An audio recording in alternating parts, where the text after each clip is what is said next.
Depuis 3 jours, les frappes conjointes américaines et israéliennes sont officiellement justifiées par la volonté de neutraliser les capacités nucléaires iraniennes. Pourtant, à l'heure actuelle, aucun élément confirmé ne démontre la destruction effective de ces installations stratégiques. Selon les déclarations du directeur de l'Agence internationale de l'énergie atomique, Raphaël Grossi, les inspections et les informations recueillies ne montrent aucun signe clair indiquant que les sites nucléaires iraniens auraient subi des dommages significatifs.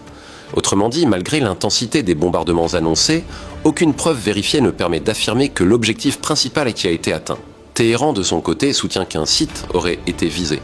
Mais être ciblé ne signifie pas être neutralisé. La distinction est fondamentale.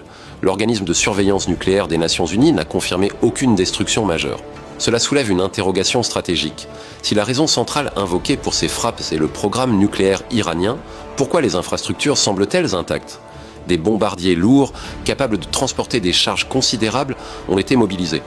Les forces américaines opèrent également depuis des plateformes navales en mer, multipliant les frappes depuis plusieurs axes. Pourtant, comparativement à certaines opérations passées où des dégâts visibles étaient constatés rapidement, la situation actuelle paraît beaucoup plus ambiguë.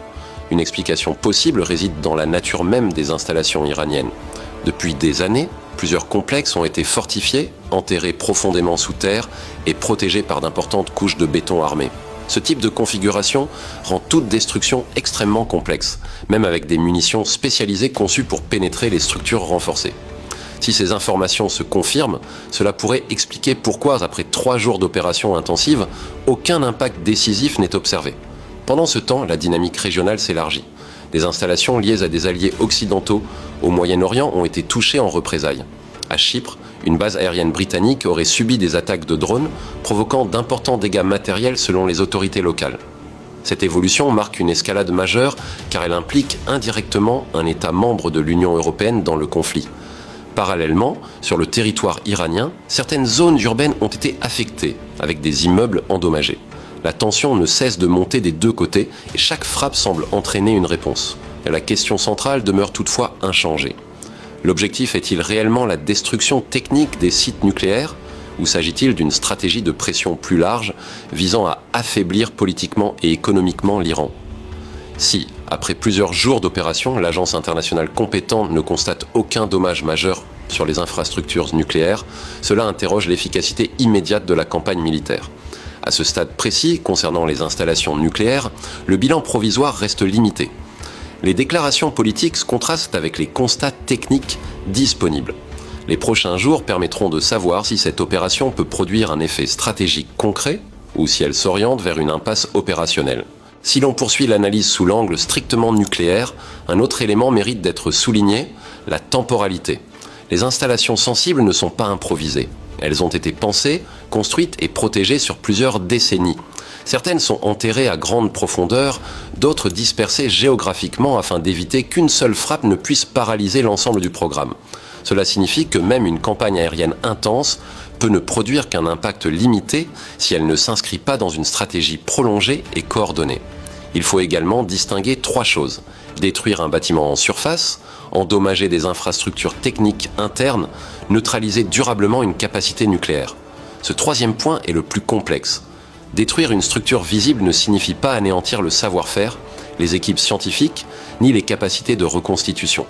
L'histoire militaire montre que les programmes technologiques sensibles peuvent être reconstruits, parfois plus rapidement qu'on ne l'imagine, surtout lorsqu'ils sont considérés comme stratégiques par l'État concerné. Dans ce contexte, le silence technique de l'Agence internationale de l'énergie atomique pèse lourd. Lorsqu'une organisation spécialisée indique qu'aucune preuve claire de destruction n'est observable, cela suggère que les frappes, pour l'instant, n'ont pas modifié l'équilibre fondamental du programme nucléaire iranien. Autre facteur important, la dissuasion. Si les infrastructures ont été profondément fortifiées, cela signifie qu'anticipation il y a eu. L'Iran savait que ces sites nucléaires seraient les premières cibles en cas d'escalade. Cette anticipation change la nature du rapport de force. On ne parle plus d'installations vulnérables, mais d'objectifs conçus pour survivre à des frappes conventionnelles. Pendant ce temps, la confrontation s'élargit sur le plan régional. Les représailles iraniennes contre certaines installations liées aux alliés occidentaux montrent que le conflit ne se limite plus à une logique de frappe préventive. Il s'installe dans une dynamique d'action-réaction. chaque camp cherche à démontrer sa capacité de nuisance sans franchir un seuil qui entraînerait une guerre totale. Ce qui se joue désormais dépasse la simple question technique. Il s'agit d'un affrontement stratégique. D'un côté, une volonté affichée d'empêcher l'Iran d'atteindre un seuil nucléaire critique. De l'autre, une démonstration de résilience destinée à prouver que les infrastructures essentielles ne peuvent pas être neutralisées facilement. La grande interrogation reste donc la suivante. Si les frappes ne parviennent pas à produire un résultat visible sur les sites nucléaires, quelle sera l'étape suivante? Intensification? Extension géographique? Pression diplomatique accrue? Pour l'instant, le constat demeure prudent mais clair. Malgré l'ampleur médiatique des opérations, les éléments techniques disponibles ne confirment pas la destruction des installations nucléaires iraniennes. L'écart entre l'objectif déclaré et le résultat observable alimente les débats sur l'efficacité réelle de cette campagne militaire. La suite dépendra de deux choses, les évaluations techniques des prochains jours et la capacité des différents acteurs à éviter que cette confrontation ne bascule vers une escalade incontrôlable. Nous continuerons à suivre les développements et à analyser les faits à mesure qu'ils seront confirmés.